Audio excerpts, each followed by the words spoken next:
Movie की शुरुआत में एक आदमी को एक कमरे में कुछ ढूंढते हुए दिखाया गया है। वो बैन होता है।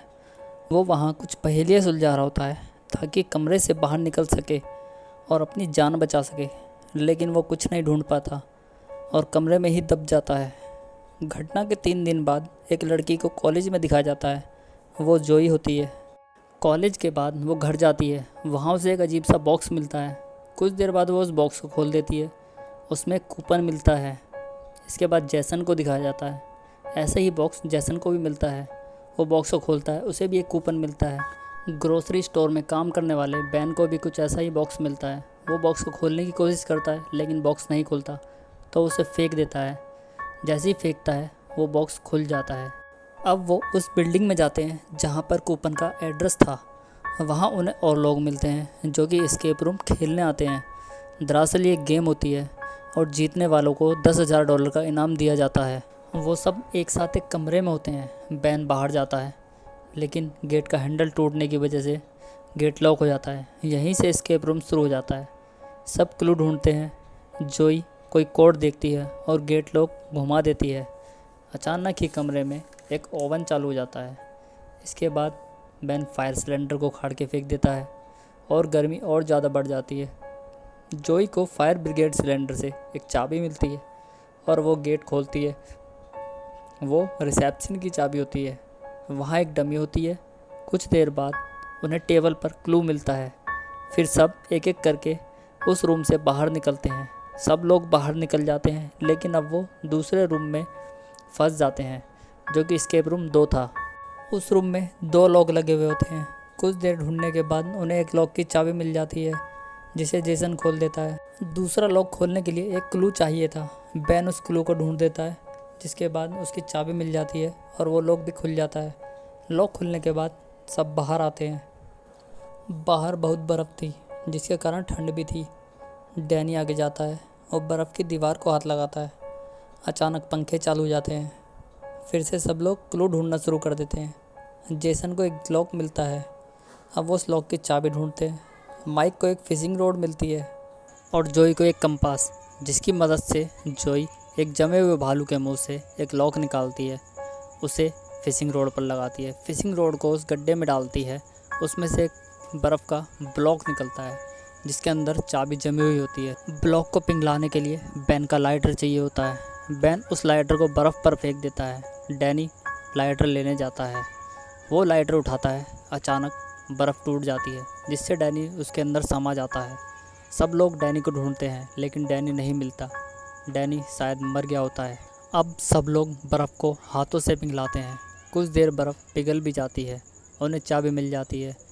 इसके बाद वो लॉक खोलते हैं और तीसरे रूम में एंटर करते हैं। अब बचे हुए लोग एक बार में आ जाते हैं। उसमें सब उल्टा होता है। सब लोग क्लू ढूंढते हैं। जोई को एक पज़ल मिलती है। जोई पज़ल सॉल्व करती है।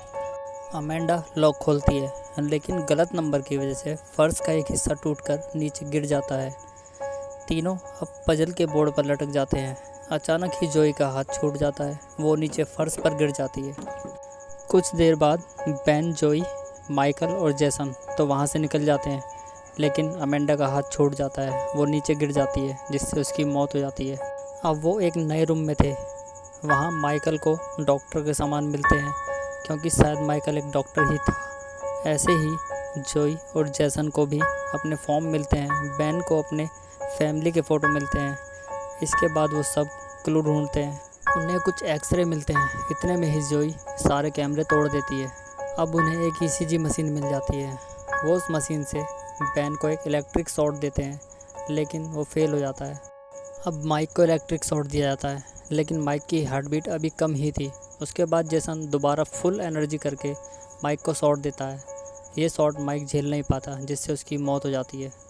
कुछ देर बाद कमरे में एक जहरीली गैस छोड़ दी जाती है।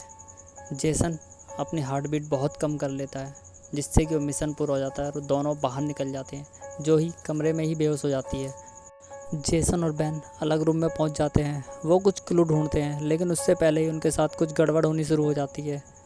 अब उन्हें एंटीडोज की ज़रूरत थी। वो एंटीडोज ढूंढते हैं। कुछ देर बाद बैन एंटीडोज ढूंढ भी लेता है।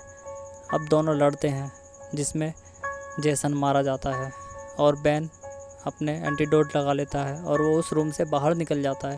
अब बेन एक लास्ट रूम में पहुंच जाता है। ये वही रूम होता है जो मूवी की शुरुआत में दिखाया जाता है, जिसमें बेन कुछ ढूंढता है लेकिन वो वहीं फंस जाता है। कुछ देर बाद दो आदमी जोई और माइकल की बॉडी ठिकाने लगाने आती है, लेकिन जोई बेहोश नहीं हुई थी, उसने कोई ड्रामा किया था। वो उठती है और उन दोनों को मारकर बाहर आ जाती है। इसके बाद बेन को दिखाया जाता है। बेन भी उस रूम में बच जाता है और बेन भी उससे बाहर निकल जाता है। बाहर आकर वो एक आदमी से मिलता है, उससे बात करता है। वो गेम मास्टर होता है। वो बेन के गले में तार डालकर बेन को मारने ही वाला होता है कि पीछे से जोई आ जाती है, उसमें 2 गोली मार देती है और बेन को बचा लेती है। उसके बाद वो उसकी बॉडी को ढूंढती है, लेकिन उसकी बॉडी नहीं मिल पाती। वो दोनों घर चले जाते हैं। अगले दिन वहाँ पुलिस को लेकर आते हैं, लेकिन जोई को वहाँ कुछ नहीं मिलता। 6 महीने बाद जोई और बेन को साथ दिखाया जाता है। जोई उन लोगों की फ़ोटो दिखाती है जिन्होंने एस्केप रूम खेला था और वह किसी न किसी तरह से मर गए थे। उसमें एक अमेंडा का भी फ़ोटो होता है।